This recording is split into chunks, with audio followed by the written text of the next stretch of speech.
Eto guys, pag-usapan natin to konti. Related to sa mga backup power na setup. Eto nasa harapan natin is UPS. Ayan. So, ang specs neto, hindi ko na i-discuss kasi not much about specs.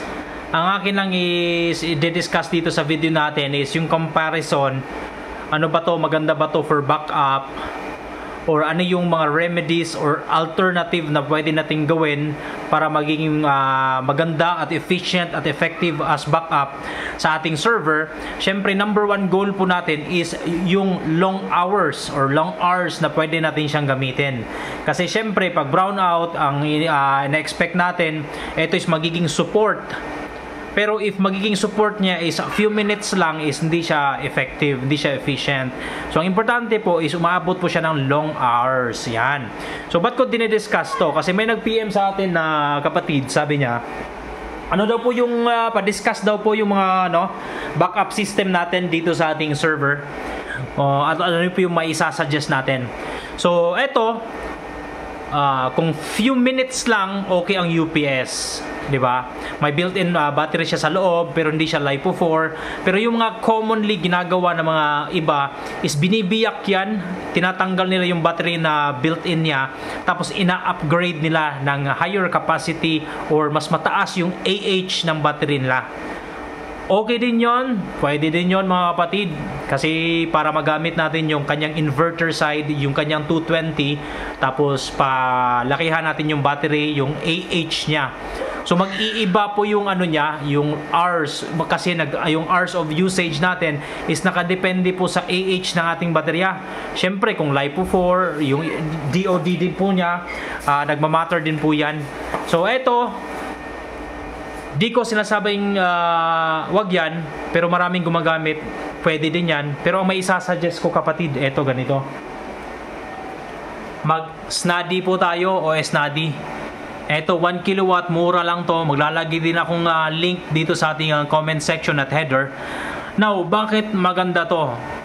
Kasi ang maganda nito guys is may mga modes siya. Pwede siya pang solar, may mode 1, mode 2, mode 3. And then, ang kinagandahan niya guys is yung standby mode niya is hindi siya matakaw sa baterya. Okay? So isipin nyo, kung pang server lang backup 1 kilowatt, siguro okay na yan, pasok na pasok yan. Ito kasi ang kinagandahan is pag naglagay tayo ng malaking baterya na LiPo4, kahit the same battery na gagamitin natin dito, ayan, halimbawa ito guys, etong bateryang to, 1 solar na Higi 120. Pag ito ikinasa natin dyan, gagana at gagana pa rin yan kasi 12 volt system.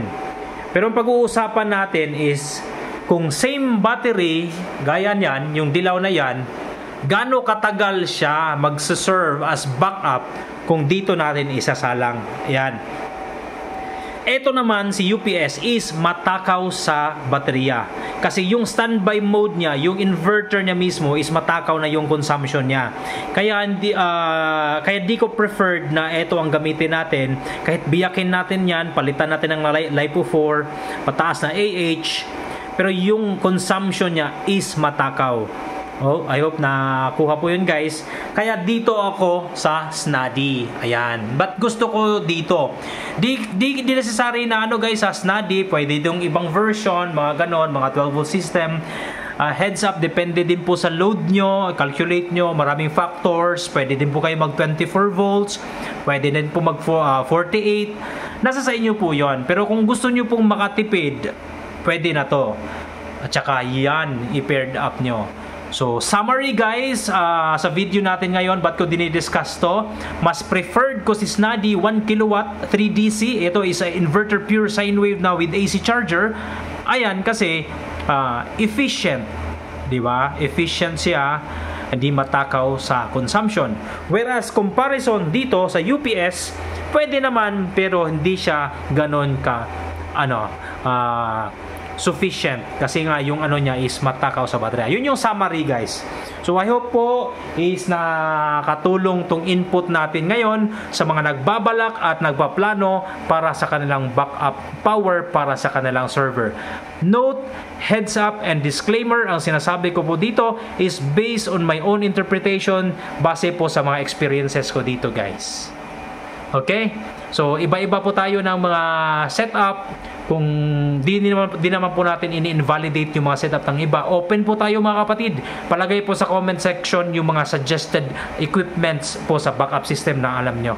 So marami po tayong klase-klaseng backup system. Meron po tayong Zamdon, meron po tayong One Solar na all-in-one. Marami pong klase-klase. Meron din po tayong Bluetti, pero sa separate video po natin discuss yan. So in this video, comparison ng UPS at saka SNADI 1 kilowatt na 3 DC. Peace out mga kapatid. It has been your tech guide. My name is Chance in Practice, and make sure you do it yourself. Bye for now.